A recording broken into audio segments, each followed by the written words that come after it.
Hello everyone. तो आज मैं आपके साथ मुंबई का फेमस चटपटा बटाटा बड़ा की रेसिपी शेयर कर रही हूँ। वही बटाटा बड़ा जिसे पाव के साथ खाया जाता है और खाने में बहुत टेस्टी लगता है। सारे टिप्स एंड ट्रिक्स भी शेयर करूंगी जिससे आप भी बिल्कुल परफेक्ट बटाटा बड़ा बनाकर तैयार कर पाएंगे। तो सबसे पहले हम बनाएंगे बेसन का घोल। मैंने यहाँ पे एक बाउल लिया है, उसमें ऐड करेंगे 1.5 कप बेसन। ध्यान रहे मोटे बेसन का यूज नहीं करना है हमें, बिल्कुल बारीक बेसन का यूज करना है हमें। तो बेसन ऐड करने के बाद मैंने इसमें डाल दिया है स्वाद अनुसार नमक, 1/4 छोटा चम्मच हल्दी पाउडर। इसके बाद इसमें ऐड कर देंगे 1 छोटा चम्मच लाल मिर्च पाउडर और इसके बाद जाएगा इसमें आधा छोटा चम्मच अजवाइन। सभी चीज़ों को अच्छे से मिक्स कर देंगे। अजवाइन की अच्छे से खुशबू आती है, थोड़ा सा रगड़ कर डालिए। तो ये देखिए सभी चीज़ों को मैंने अच्छे से मिक्स कर लिया है और उसके बाद हम इसमें ऐड करेंगे थोड़ा थोड़ा पानी, मतलब इसका घोल बनाकर तैयार करेंगे। तो 1.5 कप बेसन के लिए मैंने सबसे पहले 1 कप पानी लिया है। जितना पानी लगेगा मैं आपको बता दूंगी, 1 चम्मच ऊपर नीचे हो सकता है। तो 1.5 कप बेसन के लिए सबसे पहले 1 कप पानी लिया है और थोड़ा थोड़ा करके पानी हम इसमें ऐड करेंगे। एक साथ पूरा पानी ऐड नहीं करेंगे, नहीं तो घोल पतला भी हो सकता है। और बटाटा बड़ा बनाने के लिए हमें थोड़ा गाढ़ा घोल बनाना है, ज़्यादा पतला घोल हमें नहीं चाहिए। तो ये 1 कप पानी पूरा मैंने ऐड कर दिया है। अच्छे से पहले मिक्स कर लेते हैं, फिर देखते हैं और पानी लगेगा या नहीं लगेगा। अच्छे से मिक्स कीजिए, बिल्कुल भी लम्स नहीं होने चाहिए। तो 1 कप पानी के बाद ये 1 टेबल स्पून पानी मैंने और लिया है और इसे भी इसमें ऐड कर दिया है। अच्छे से मिक्स कर लेते हैं। तो मतलब 1.5 कप बेसन के लिए मैंने यहाँ पे 1 कप प्लस 1 टेबल स्पून पानी का यूज किया है। सभी चीज़ों को अच्छे से मिक्स कर लेंगे, बिल्कुल भी लम्स नहीं होने चाहिए। और ये बढ़िया सा घोल बनकर तैयार हो गया है। अच्छे से फेंट लीजिए ताकि जो हमारा बड़ा है वो बिल्कुल फ्लफी बने, जालीदार बने। और आप यहाँ पे बैटर की कंसिस्टेंसी देख सकते हैं। तो बैटर हमारा बिल्कुल रेडी है, तैयार है। इसे ढककर हम एक साइड में रख देंगे रेस्ट करने के लिए और तब तक हम तैयार करेंगे अपने आलू का मिक्सचर। तो बटाटा बड़ा के लिए मैंने यहाँ पे लिए हैं 4 उबले हुए आलू, जिसे मैंने इस तरह से क्रश कर लिया है। और ये जो आलू हैं वो बिल्कुल भी चिपचिपे नहीं होने चाहिए, भुरभुरे से होने चाहिए, तभी आपके बड़े अच्छे बनेंगे, टेस्टी बनेंगे। तो कढ़ाई को मैंने गरम कर लिया है मसाला बनाने के लिए। इसमें ऐड करेंगे 2 बड़े चम्मच तेल। आप जो भी तेल खाते हैं उसमें इस मिक्सचर को बना सकते हैं। तेल गरम होने के बाद फ्लेम को मीडियम कर दें और उसके बाद हम इसमें ऐड करेंगे 1 छोटा चम्मच राई के दाने, 1 छोटा चम्मच जीरा।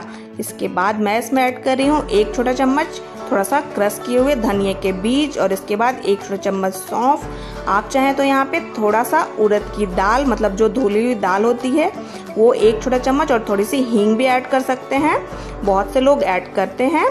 तो और उसके बाद मैंने ऐड कर दिया है इसमें 10 से 15 कड़ी पत्ते और उसके बाद मैंने 3 लहसुन की कलियां, आधा इंच अदरक का टुकड़ा और 2 हरी मिर्च का पेस्ट तैयार कर लिया था, उसे कूट लिया था, तो उसको भी मैंने ऐड कर दिया है। अच्छे से मीडियम फ्लेम पे हम भून लेंगे इसे लगभग 30 सेकंड से लेकर 40 सेकंड के लिए। जल्दी ही भून जाते हैं, बहुत ज़्यादा हमें नहीं भूनना है, इसे जलाना नहीं है। और इसके बाद मैंने ऐड कर दिया है यहाँ पे 1/4 छोटा चम्मच हल्दी पाउडर और सभी चीज़ों को अच्छे से मिक्स कर देंगे। फ्लेम को लो कर दीजिए, नहीं तो हल्दी जल जाएगी।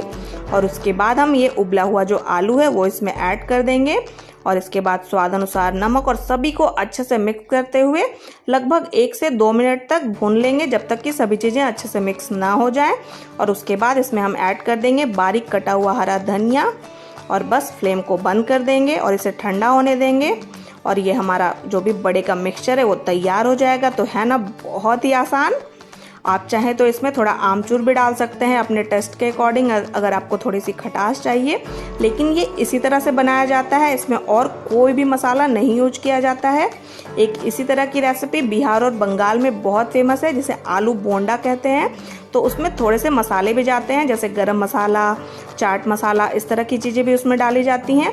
तो अगर आप डालना चाहते हैं तो डाल सकते हैं और अगर आप चाहें तो इसमें लहसुन का यूज नहीं कर सकते हैं, बिना लहसुन के भी इसे बना सकते हैं, बहुत टेस्टी बनता है। तो यहाँ पे मैंने बारीक कटा हुआ हरा धनिया इसमें ऐड कर दिया है। सभी चीज़ों को अच्छे से मिक्स कर लेंगे और उसके बाद इसे निकाल लेंगे, एक प्लेट में ठंडा होने के लिए छोड़ देंगे। तो फ्लेम मैंने बंद कर दिया है और इसे प्लेट में निकाल लिया है। तो इसे हम पहले ठंडा कर लेते हैं, उसके बाद आगे का प्रोसेस करेंगे। तो ये देखिए मिक्सचर अच्छे से ठंडा हो चुका है। तो उसके बाद इसके छोटे छोटे बॉल्स बनाकर तैयार कर लेंगे। मतलब बहुत छोटे नहीं बनाने हैं, आपको जिस भी साइज का बड़ा बनाना है बटाटा बड़ा, उस साइज के आप बॉल्स बनाकर तैयार कर लें इस तरह से। बहुत ही ईजी है, बस कोशिश ये करें कि सारे बॉल्स आपके एक साइज के हों, तो देखने में बटाटा बड़ा बहुत अच्छा लगेगा। तो ये हमारा मिक्सचर भी बिल्कुल तैयार हो चुका है और घोल भी रेडी है, घोल ने भी रेस्ट कर लिया है। अच्छे से एक बार हम फिर से इसे फेंट लेते हैं और उसके बाद हम इसमें डालेंगे, ये है बेकिंग सोडा, बस 2 चुटकी। आपको इससे ज़्यादा नहीं डालना है, नहीं तो टेस्ट खराब हो जाएगा।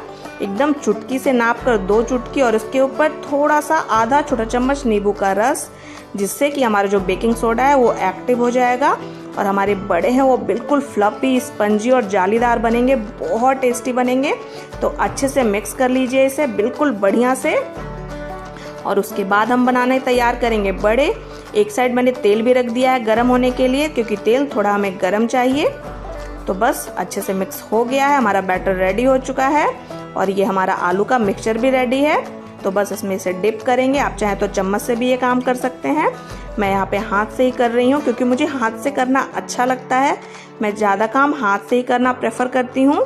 तो बस इस तरह से आप बेसन का घोल इस पे चढ़ाइए और इसे फ्राई कर लीजिए मीडियम टू हाई फ्लेम पे।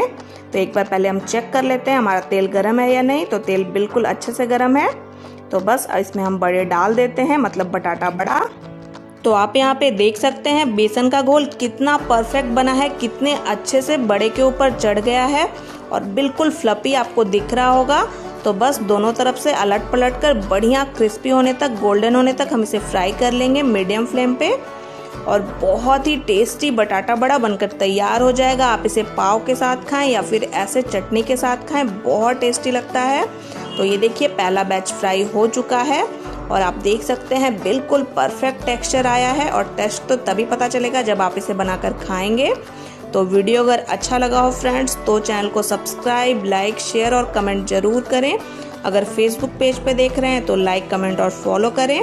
तो सेम इसी प्रोसेस को फॉलो करके मैंने सारे बड़े बनाकर तैयार कर लिए हैं और रियली में बहुत टेस्टी बड़े बने हैं। आप ज़रूर ट्राई करें रेसिपी को, आपको बहुत पसंद आएगी।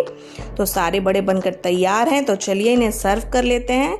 साथ में मैंने हरी चटनी बनाई है, वैसे इसके साथ एक लहसुन की सूखी चटनी सर्व की जाती है, वो भी बहुत टेस्टी लगती है। तो एक बड़ा मैं आपको तोड़ कर दिखाती हूँ कि कितना परफेक्ट टेक्सचर आया है। तो ये देखिए बिल्कुल परफेक्ट बटाटा बड़ा बनकर तैयार है, बहुत ही चटपटा, बहुत टेस्टी। तो मिलते हैं हम नेक्स्ट रेसिपी के साथ नेक्स्ट ब्लॉग में। Bye bye, thank you for watching.